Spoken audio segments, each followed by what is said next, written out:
Seorang balita 9 bulan anak dari Komisioner Bawaslu Tuban, Sutrisno Puji Utomo, mengalami kejadian tragis usai berobat ke RSUD Kusma Tuban. Saat dibawa ke IGD RSUD, kondisi balita tersebut sudah memperlihatkan gejala serius seperti badan melepuh dan wajah lebam. Namun dokter jaga IGD hanya mendiagnosa Rashid menderita alergi biasa dan memutuskan tidak perlu dirawat inap. Keluarga yang tidak tega melihat kondisi anaknya yang makin memburuk memutuskan membawanya ke RS Medika Mulia Tuban. Di rumah sakit kedua, balita itu didiagnosa menderita sindrom Stephen Johnson dan nekrolisis epidermal toksik atau penyakit serius akibat alergi obat.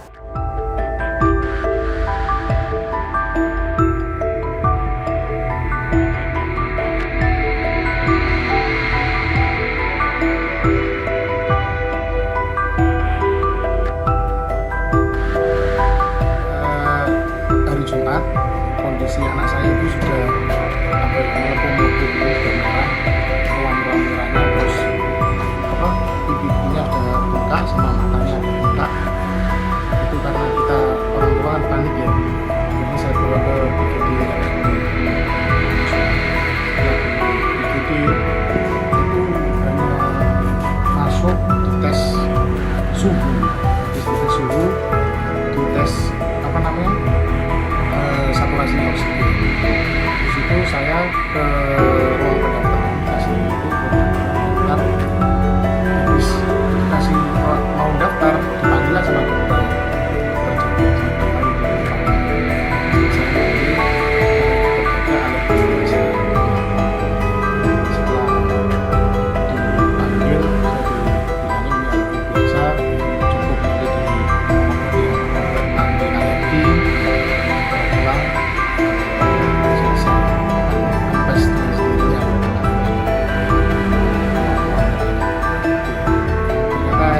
Malam itu di rumah panasnya agak mengkhawatirkan juga, sudah sampai menggigil itu karena nggak betah dengan nangisnya itu. Saya bawa paginya ke IGD, terus diambil darah, diperiksa semuanya, ternyata ada infeksinya juga. Terus diagnosanya ini SJS, sindrom Stephen Johnson. Karena sudah memerah dan ruam-ruamnya semakin parah, ya saya menyesalkan kejadian itu di RSUD. Cuma kenapa kok pasien seperti ini pulang banget alergi biasa. Ya hari ini kondisi anak saya melepuh semua kulitnya, hampir sekitar 80%-an lah. Tinggal kakinya aja yang enggak, alhamdulillah enggak melepuh. Semuanya udah melepuh sampai punggung-punggungnya melepuh.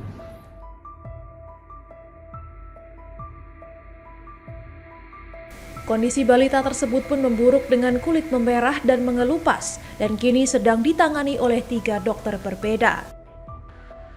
Ayah pasien Sutrisno menyayangkan pelayanan dokter IGD RSUD Kusma Tuban yang menolak permintaan rawat inap dari pihak keluarga. Ia menilai keputusan dokter sangat berdampak karena menyebabkan kondisi anaknya makin parah. Direktur RSUD Kusma Tuban Mas Hudi menanggapi bahwa dokter sudah dipanggil dan penilaian terhadap pasien bisa berbeda antara satu dokter dan lainnya.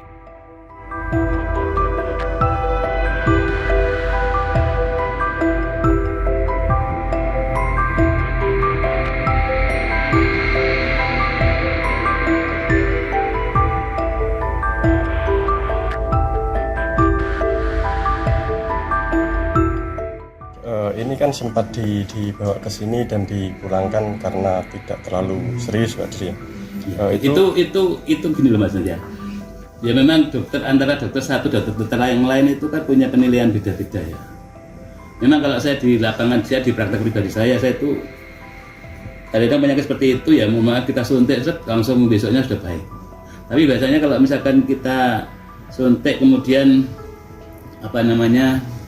tidak ada perkembangan, biasanya langsung kita rujuk, biasanya begitu. Ini sempat minta diinfus tapi ditolak, Pak. Nah, itu saya kurang tahu, tapi yang jelas dari keterangan keluarganya dari keterangan dokternya itu dia sudah menawari untuk disuntik gitu. Pak dokter, waktu masuk itu kan berdasarkan pengakuan dari ayah korban, ayah pasien, itu kan kondisi pasien kan sudah melepuh. Namun kenapa kok tidak dilakukan rawat inap Pak, itu langsung disuruh pulang sama dokter jaga?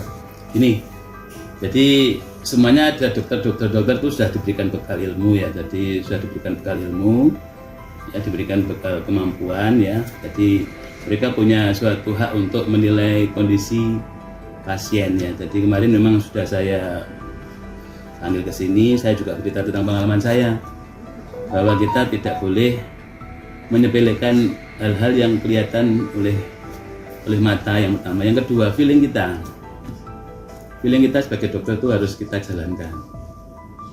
Kadang-kadang apa yang menurut kita kadang-kadang, mohon maaf ya, menurut kita itu baik, tapi kadang-kadang feeling kita itu ini kok kelihatannya ada tanda petik, ada kegawat daruratan, itu memang butuh waktu untuk mereka itu lebih berpengalaman gitu ya, Mas. Mas Yudi menyatakan bahwa setiap dokter memiliki ilmu, kewenangan, dan hak untuk menilai kondisi pasien secara profesional. Sutrisno berharap kejadian serupa tidak menimpa pasien lain dan mendorong adanya evaluasi terhadap layanan medis di IGD RSUD Tuban.